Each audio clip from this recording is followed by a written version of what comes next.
All right, let's go back then to Craig and continue to work our way through this. Okay, so the tables become very important for you. Those two tables will be a basis for a lot of our conversation. The tables of the vocabularies and the ways that each tradition approaches communication, and then the ways that they struggle with each other. And so he structures his tables that way. That each tradition has a specific way of defining a communication and a problem. So this class, for instance, if you were to bring a semiotician in here to observe this class, the semiotician, or the rhetorician, let's start with rhetorician, a rhetoric person would come in here and would be interested in questions of what forms is the instructor using for the education to take place? What's the credibility that's communicated by the instructor? What appeals are made to why you should learn this? What are the rational arguments being given to you? How is this relating to public well-being? That's what a rhetorician would be asking. Now, if a semiotician comes in here, they would be looking at what symbols are being used to do this. How is the instructor dressed? What does that communicate? What images and colors are used, that it's words instead of evocative images. A semiotician would look around at the arrangement and what does it say about how we're arranged in this place. So every tradition has a way of defining communication and its problems. A phenomenologist would come in here and start to ask whether you're being treated as humans or as things. How much interaction is there? What knowledge do you have about communication? And are we drawing out your knowledge of communication? That would be a phenomenologist question. Critical theorists would come in here and say, what are the power differentials and how are who is silenced, who has power to speak? Why do I speak instead of you speaking? Why am I considered the expert in communication when you're well versed in communication and you do it every day and you're probably better at some things than I am? How come I do this and you do that? So a critical theorist would ask those questions. So every tradition has a specific way of defining communication and the problems that are existing in it. And they have a vocabulary for their talk. So a rhetorician talks about ethos, pathos, logos. Critical theorists talk about power, marginalization, oppression, ideologies. Semioticians talk about signs and symbols. So everyone has a language that they use. Every tradition has some popular beliefs that it reflects. So when we say that when I use the word dog, you think of one picture and I think of another picture. That's a commonplace, and semiotics talks about that. So semiotics is plausible. That people have different meanings for symbols. So every theory has some things like that. But every theory then also challenges some things that we think about. And so whereas a rhetorician may be all concerned about the delivery of words, the semiotician challenges the rhetorician and says, you need to recognize that one word you send out has 5 different meanings for your audience. So it challenges some things about popular beliefs. And then the table 2 are his topoi. There was an old rhetorical theory called stasis theory, which was a theory of argument. So if you were to get into rhetorical theory, you'd find a lot of argumentation theory and debate theory.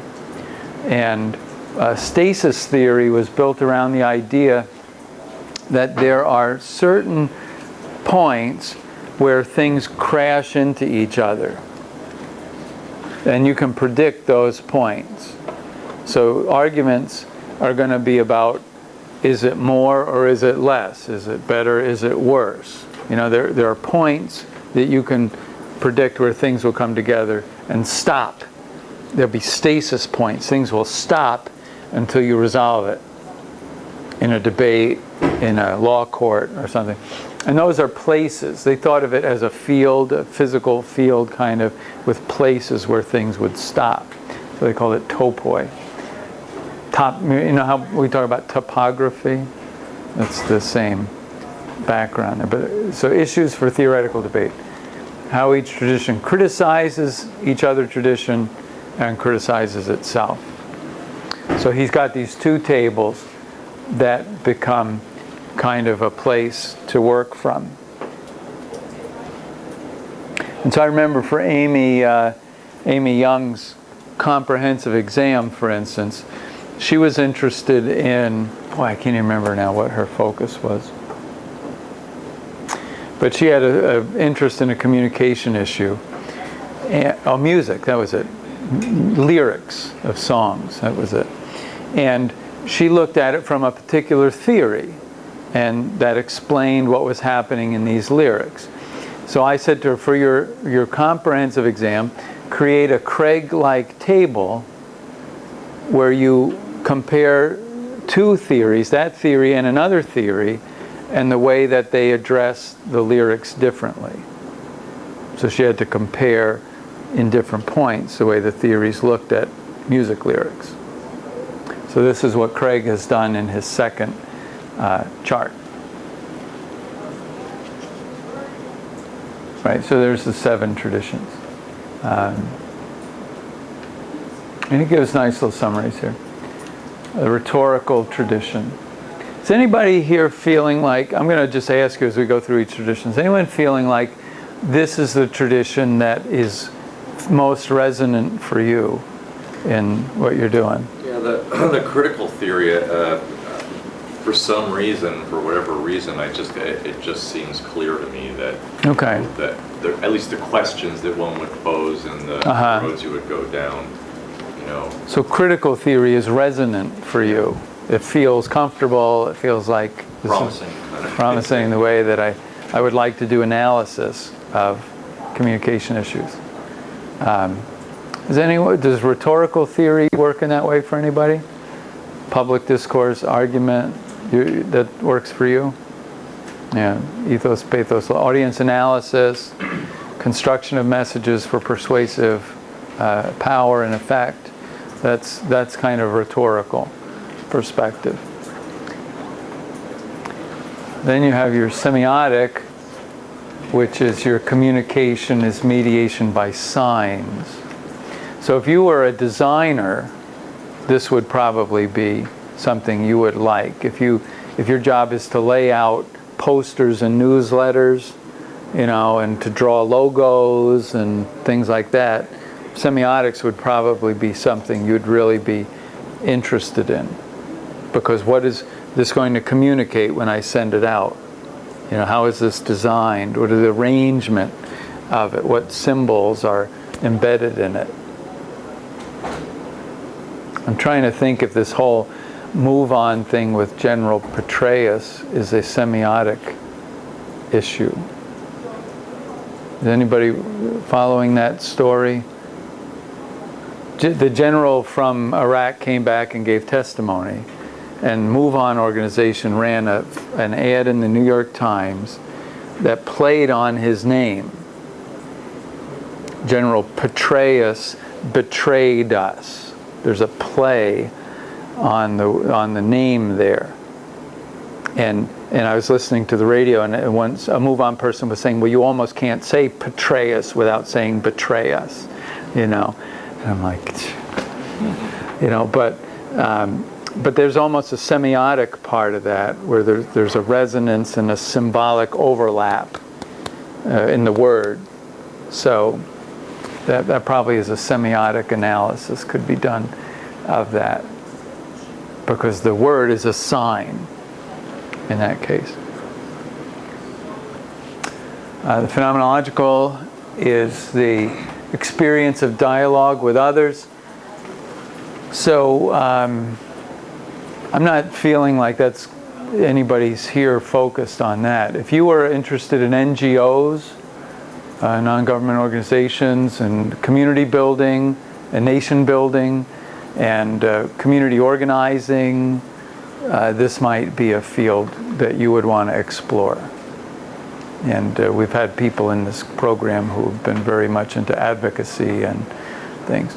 So, and if you're going to be face-to-face with people that you need to cross cultural bridges with and build new communities with, phenomenological is a very useful tradition to work with.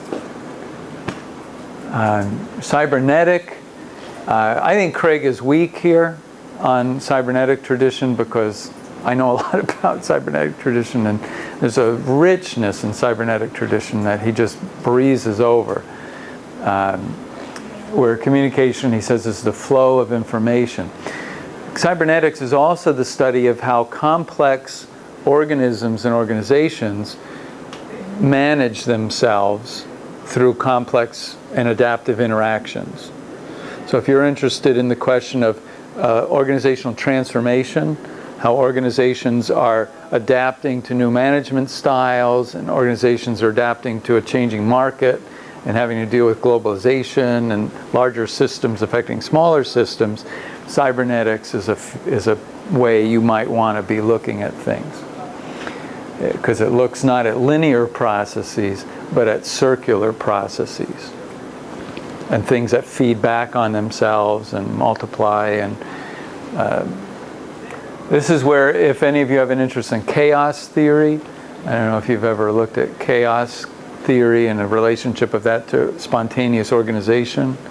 This is where that comes up in our field. I have a question. And maybe it's kind of like what you were saying in the first class. Like, I think that's my favorite after reading them. So What's that? The Cybernetic? one. But when we write our journal entries, should we be applying more than one? Because I feel like No, I want you to drill down. I don't know, maybe I just need to pick a different one, because I kind of feel like when you look at stuff, like, it's more than one tradition kind of going into it. So, like, pick one, and even if it has some of the other ones, just kind of focus on that one. Yes. Okay. I mean, you can mention that, this has socio-cultural connections too. But what I really want in the reflections is for you to work off Craig's table 1 and get that vocabulary at work for you. Get those words moving and connecting for you. Because, I don't want you to be, how do they say it, a mile wide and an inch deep. I don't want a mile wide and an inch deep. I want, an inch wide and a mile deep, on this. That's what I'm trying to get. So a lot of good stuff in cybernetics if you're in org comm. I think there's a whole lot of unexplored public relations stuff in cybernetics as well, because you have to look at the complexity of interacting people and different issues and communities you have to deal with. So there are unexplored dimensions of public relations for cybernetics. Socio-psychological, if you are interested in psychology and individual cognition, this is the field for you. A lot of persuasion studies are done from a psychological point of view. What kind of people like these kinds of messages?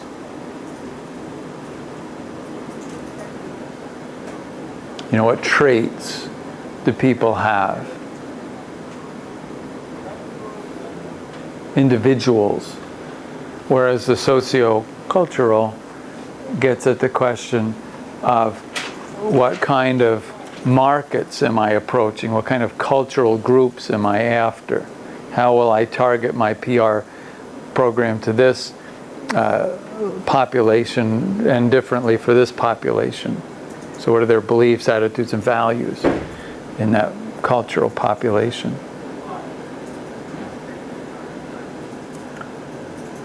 Anybody, any of these resonating for anybody? You got a lot of them going on. It's like a combination of Yeah.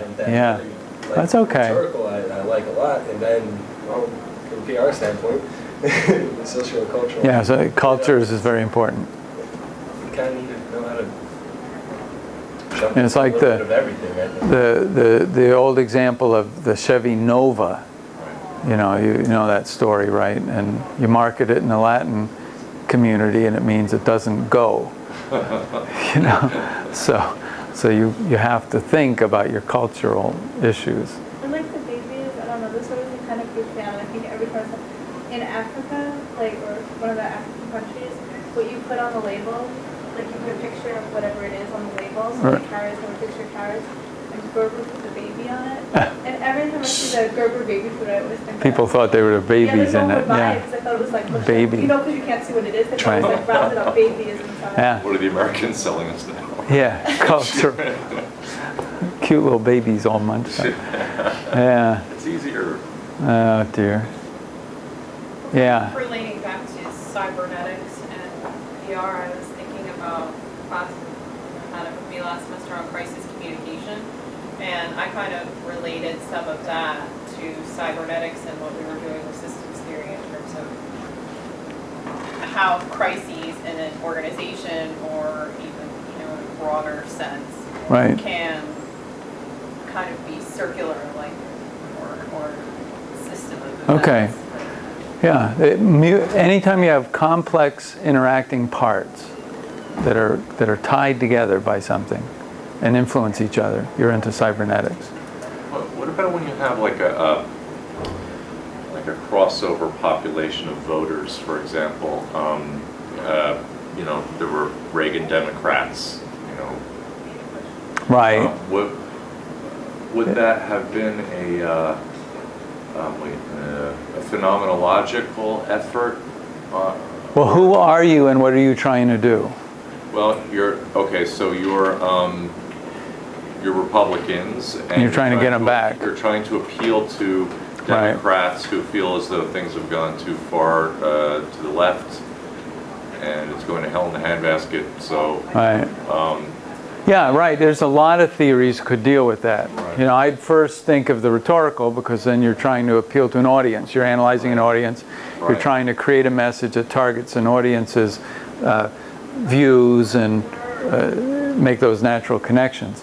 But I would send some workers to dialogue with them and to understand them. I would have some ethnography going on. yeah. Where we think we understand them, but maybe we don't. Let's hear their own words, their experience. And from a cybernetic perspective, I would be asking the questions, what are the complex influences on these people of economics, of their communities, of all the things, what are the multiple factors? It's probably not just one factor, What are the multiple factors that are at work here?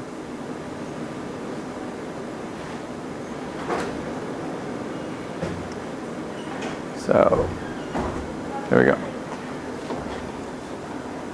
So you could use a lot of different theories. The problem is to do a good job from each theoretical perspective, and not just to bounce from each perspective and grab something as you bounce by. Is to dwell in a perspective for a while, work it, and then work the next one. Because people say, well, can't I make a hybrid, and can I do it? Yeah, well, you can, but you're going to lose some of the power of each analysis. Each analysis will give you a powerful recommendation about what to do. So get each one first. Then you can figure out how you want to combine them. But work the perspective. This is when I started my graduate studies, I was like, I would get something for analysis, and I'd be like, oh wow, well this has got cybernetic and it's got semiotic and it's got rhetorical, and I'd start to write my papers that way, and the professors would send them back to me and say, pick one, pick one, and do a good job with it. It's hard though because they all do. Yeah. I mean, like in real life, like you don't have just one thing. So it's I know. pick the main one. I know, but the point is to learn to use that tool well.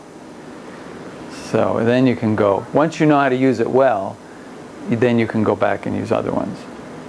And you should become fairly proficient in one tradition. Make one of them your home thing. The jack of all trades and master of none, or jack of all trades and master of one. So you want to have one thing that you're really good at, which is, I think I told you this already, when I did my doctoral work, they finally, after being there for so long, they said, look, you got to pick one theory and one analysis and write it and finish it. So, at some point you just have to take one. And that's the way our field works. You could talk about this in intro, that in the field, that's the currency of the realm. You do a theoretical analysis of something, and then you suggest other ways to look at it. Yeah, so the critical tradition is the one that he says where all assumptions can be challenged. Well, yeah. But this is the one that is Marxist in its origins, in the sense of it's structuralist in most of its forms, that it looks for the underlying power questions about what's going on here, and that is your best analysis.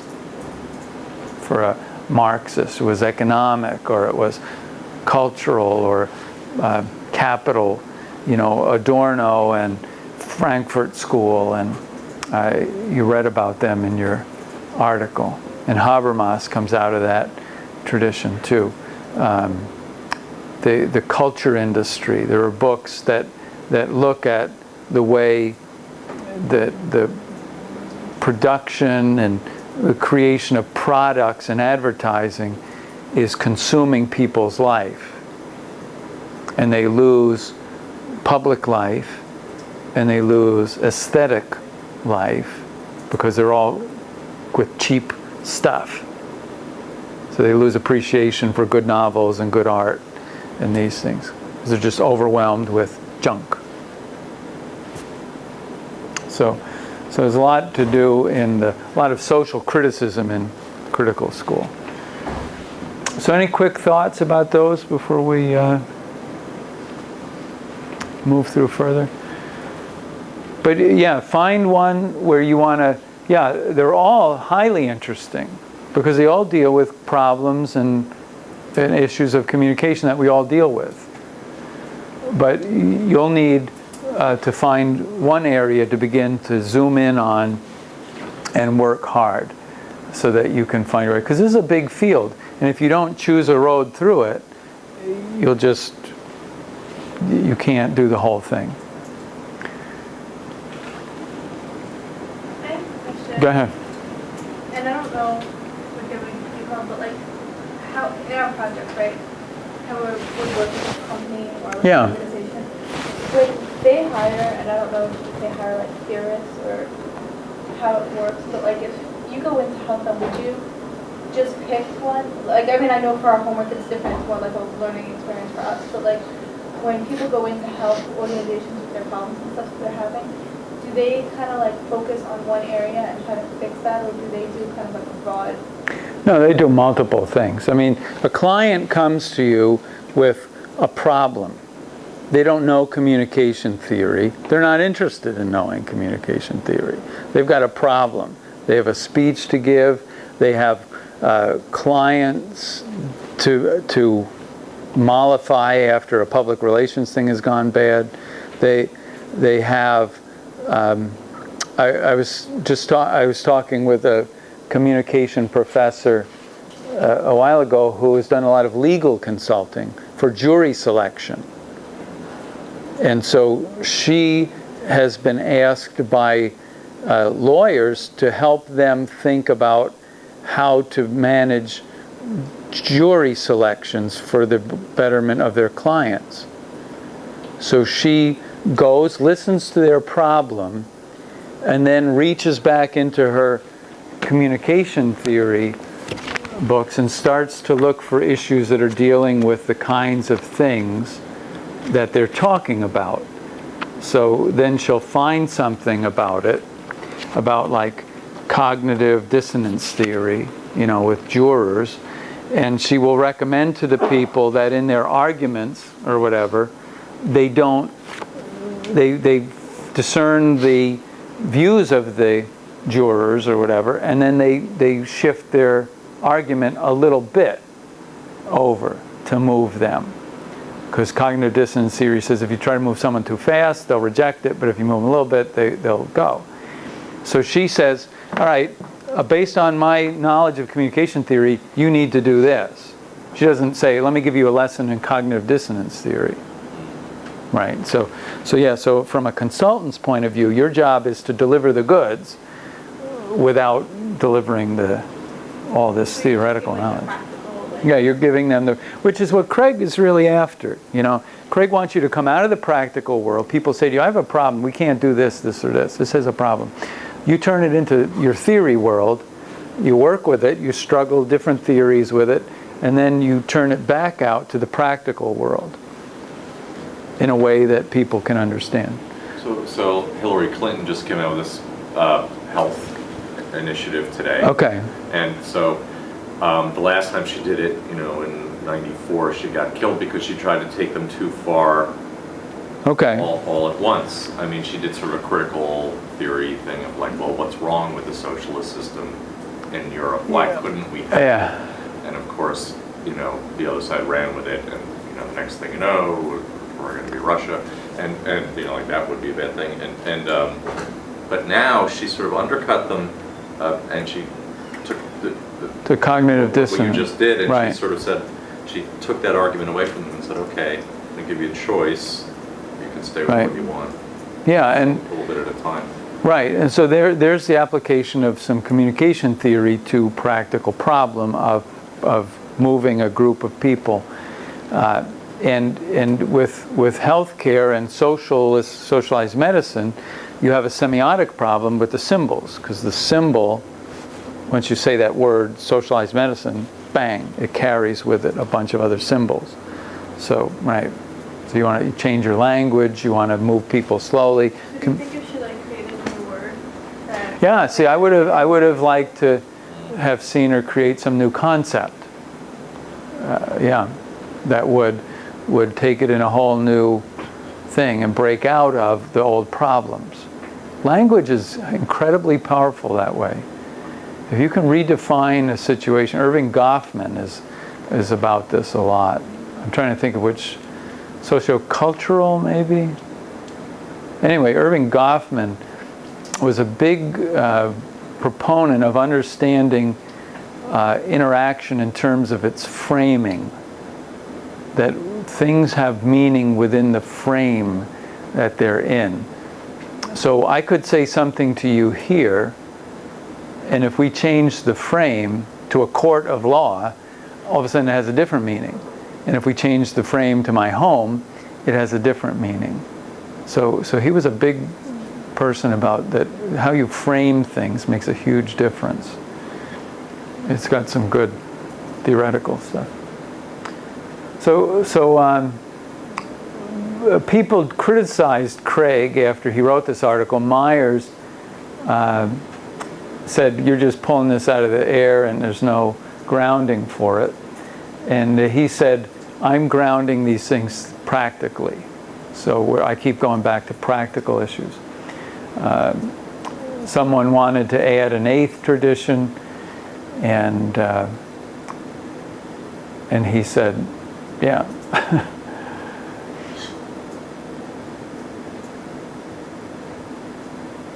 So again, he comes back to the issue of public arguments and people getting along without killing each other. You know, that's very interested in how that can happen.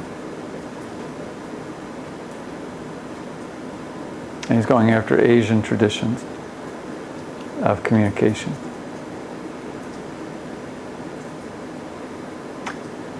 All right.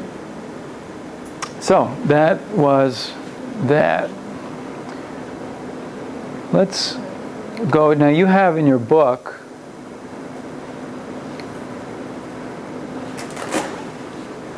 in the Craig book, you have these tables.